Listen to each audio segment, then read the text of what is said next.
Hey, everybody, welcome to The Blacklist. This show is all about how the elite rose to power and how they stay in power. Right now, we have my man JJ in the house. JJ, please give an introduction about who you are and what you do. First of all, thank you, brother, for having me on here. My name is JJ. I'm a owner and creative director of Miami Media Management. So what we do is basically we help clients take long form content Yep. and turn it into short form content so they can post online Yeah. in a consistent manner and then obviously grow their audience. Yeah. Which is powerful, dude. I think a lot of people don't do that. I think if they do start doing that, they'll start making some good money. You know what it is? I think I'm finding that a lot of clients are having a hard time adapting to the new way that the algorithm is working. So I don't Yeah. know if you've noticed, like the algorithm lately it's asking for a lot from clients.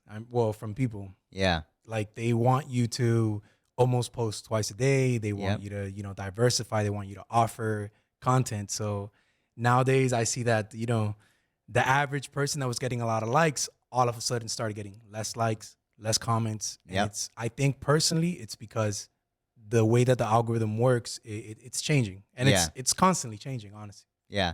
Now, really quick before we kind of dive into you, what transformation do people see if they start kind of putting a little bit more into their content and branding and posting things like that? Do they start getting more business? Do they, or what is it? Is it just a vanity metric, which I doubt, right? It's I not. think no, it's all over the place right now, to be Yeah. honest with you. But I think it's establishing like rapport with your potential client. So Yeah. it's kind of like tapping them and like, hey, I'm here. This is what I do, Right. offering constant value.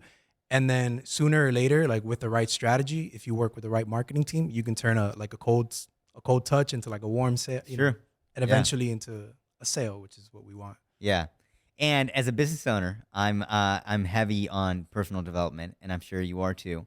I actually see your stuff. You're always working out, right? You Yes. post Yes. motivational Yes. Yes. stuff. So walk me through that, dude, because like a lot of people, I think, sometimes only focus on business, but they don't focus on personal development. But they kind of go hand in hand, right? Absolutely. I mean, I think it starts with like mentality. I think anyone who's trying to go into business, the first thing you should absolutely do is work on your mindset, like, Yeah. without a doubt. I say if you weren't like working on your craft or just studying or trying to be a better person during the pandemic, I think you wasted your time. I'll be flat out honest with you. Yep. I think that was the moment that a lot of people had the opportunity to, really nail down on their craft and try to come out above the surface. Yeah. But what do they do? Like, what are they supposed to do during the pandemic? What do you recommend they actually work on? Okay, so like I said, first start with mindset. And how do you better your mindset? Personally, I think it starts with just like what you eat, Yep. how you take care of your physique. Sorry, how you take care of your physique. So obviously working out. Now I've also found like a lot of people, just close friends or even clients, they admire that about me. They're like, hey, you work out a lot. Yeah. I'm like, hey, don't look at the bigger picture where I'm like 6-pack abs, huge biceps. Nah, like, sorry, I don't know if I could curse, but Yeah, you can. Yeah. fuck that. Like, like take it day by day, honestly, and just start with push-ups. Yeah. Start with body squats. Start with like the smallest things that are gonna have a cumulative effect, and eventually you'll have, I mean, hopefully 6-pack abs, but Yeah. Yeah. get there. No, that's good. And I saw something. Do you know Andrew Tate? Like know of him and stuff? Absolutely, I've. You How like can him? Yeah. Okay, I good, do. good, good. So he said something that really resonated with me because sometimes I can't control what I eat because I love food.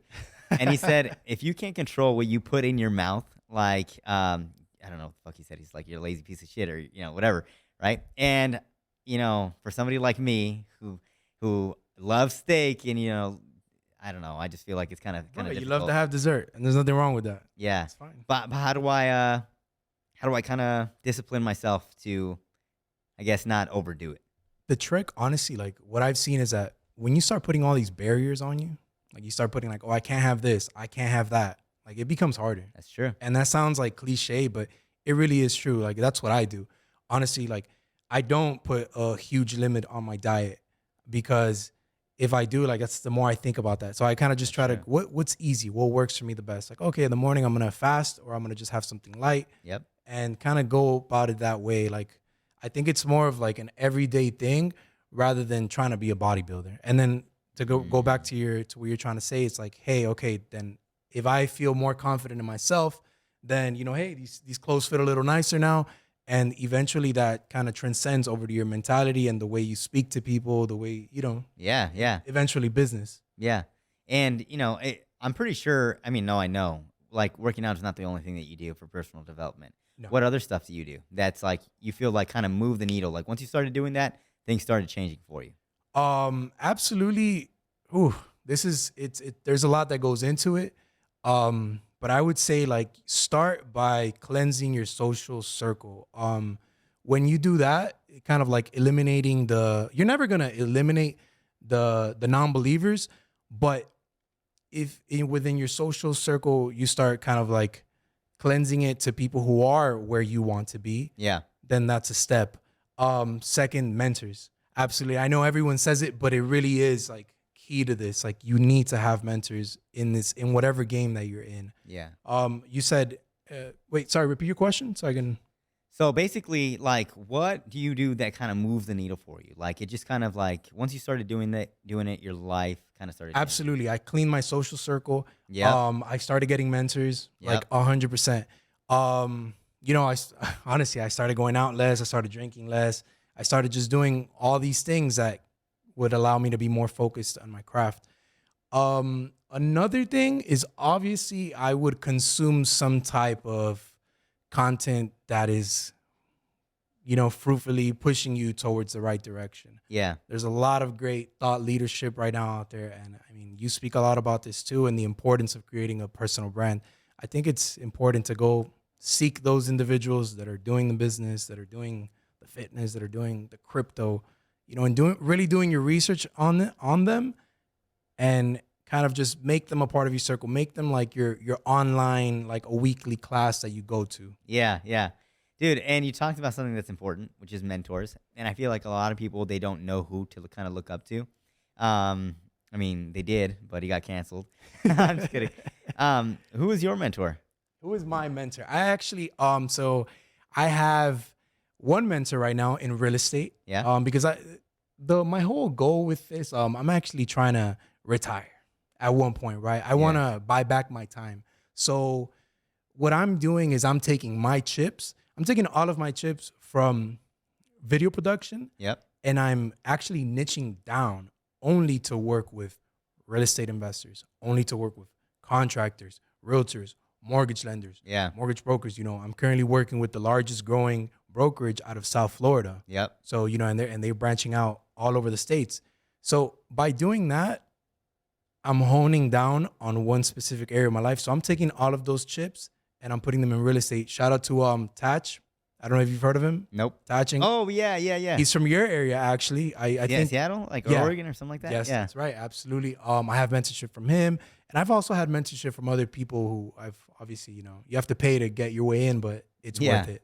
Yeah, and I think a lot of people are scared to do that, right? Oh my gosh, I paid, Nah, not at all. You should put all your chips and invest in yourself 100%. That's what I've always done. I've taken all my extra money and I put it right into how can I grow more? What can I learn? Yep. All these like masterminds, courses, everything, just filling myself up with anything that I could use. For people that are, kind of like on the fence and they don't know what to do and things like that, like, what do you recommend they start doing other than exercise? Actually, that brings up an interesting topic. Yeah. I don't know, and I want to hear what you think about this, because there's a common like saying, like, it's kind of like, oh, don't put all your eggs in one basket. Right. But I feel like I'll tell you personally what I went through. Even like I always did everything. Yeah. Everything that I could possibly do, like, and I can get my hands on, I did it. Trust Yep. me, like, believe me, like, I've done it. I believe you. So, but it gets to the point where you can't unlock your maximum potential like that. Yeah. Doing 100 things. That's You true. can't. That's true. So what I recommend to someone starting up is do the 1,000 things and eventually find that one thing that kind of speaks to you, or, kind of speaks to you, find a balance between it speaks to you and it's like, oh, hey, this is an ongoing market. Like, Yeah. there's a future in this, obviously. Yeah.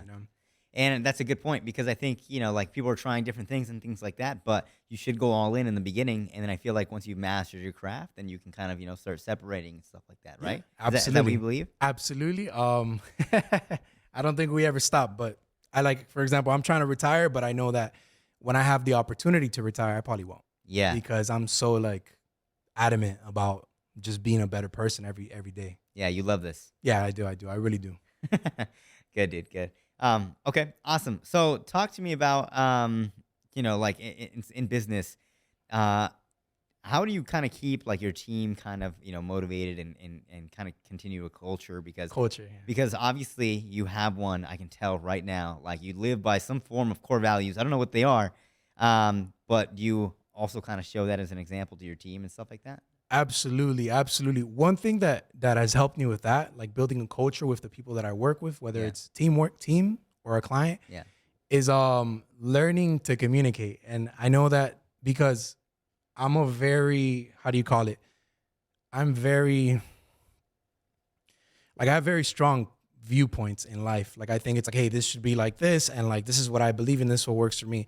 But that's not how it works for everyone. So I think you have to learn how to communicate with different people. Yeah. There's different personalities out there in the world, and you shouldn't talk to people how you want to be spoken to. You should speak to people how they want to be spoken to. So that really helps with creating culture, with, or like building a strong team. Yeah. Like some people are more, they want to be more out there about themselves. Some people are more shy. Some people are very analytical about things. So when you learn to identify how a person works, then you're able to not only put them in the right position, but obviously talk to them so you can get the best out of them. Yeah. No, that's powerful. And then what about like when, let's say, because I think a lot about leadership is holding people accountable. How do you hold people accountable? Because there's a right way to do it, and I think there's a wrong way to do it. And I feel like with you, you're a very nice guy. You could just tell from your vibe and your ambience and stuff like that. How do you kind of approach your team, like if you need to hold somebody accountable? Mm. There's there's a way that I like to approach this. Honestly, I don't like to tell people what they can't do. I like to suggest what they should do. Yeah. And I know it sounds like that's the same thing. It's not. Yeah. It's not. There's like in psychology, there's a saying like, when pilots are training, like they don't tell them, hey, don't hit that obstacle. Right. No, they try to steer them or guide them the right way. So, and Yeah. that's kind of the thing. When you tell someone, hey, you shouldn't do this, hey, you shouldn't do that, they kind of like subconsciously, they're just focusing on that. And Yeah. so try to help them through by like, hey, maybe you should try this, like, or what do you think about that? Obviously get the perspective on it and try to just steer them the right way. So you're very empowering then. Absolutely. Instead of like, hey, you fucked up, like Yeah, yeah. no. Yeah. Nah, I've learned the hard way, honestly. Like, Have you done that before? yeah, absolutely. It didn't work out? I've got shitted on, and Yeah. and I've also spoken, like that to someone else. But you learn very quickly, because the last thing you want to do is lose a worker or lose a relationship that that can be fruitful in the future. Yeah, no, 100%, dude, 100%. So for people that are listening, like what advice should you give them to kind of start taking not just the first step, but like the first 10 steps? Like what do they need to go ahead and do to kind of get ahead? Because a lot of people right now, I feel like, are in a place of either desperation or they don't know what to do or things like that, And I think they need people to look up to. And Absolutely. I feel like based off of, the way that you present yourself, you're a very nice guy and you have your head on straight. I don't hear you talking about anything materialistic yet. But Yeah. what do they like what should they start doing? Actually my mentor told me this, and it's very true. I think you should figure out your why. Yeah. You should figure out why you do things. You mentioned materialistic things. I think we all want that. Yeah, me too. We do. Like, we like it. Why not be in a nice supercar? Why not eat at a nice restaurant? Like, Yep. why not have all the luxuries that the world has to offer? But I don't know if you've ever experienced this. Like, you think like, oh, like when I get this, that's it. Like once I get this Yes. thing, oh my God, I'm going to be set. And then Yep. you get that thing and it's like, you don't. And it's like, okay, well, I think I need another thing now. Yeah. Another nice thing. Yeah. You never like really, like you really never feel yourself. So what I recommend to people is getting their why very strong. What's yours? My why, that's funny you asked that. So my why is actually my mother. Yeah. Recently, actually exactly about a year ago, September 13th of last year, she was diagnosed with leukemia. Yeah. So she's always been my why. My family has always been my why. But a year ago, I had a pivoting moment in my life where I'm like, hey, I'm going to go all hard on this shit. Like, Yep. I'm not going to stop. Nothing's going to stop me, honestly. Yeah. Because I want to see her. I pray to God. I believe in God, and I pray to God that he gives her more life so she can see like all the things that I want to unlock. Yeah. Yeah. Well, dude, powerful conversation. Thank Where you. can people find you? People find me on Instagram, JJ Lara. So you spell it JJ Lara, 2 A's in the end. All right. Well, powerful conversation, dude. I appreciate you being No, here. brother. Thank you for having me.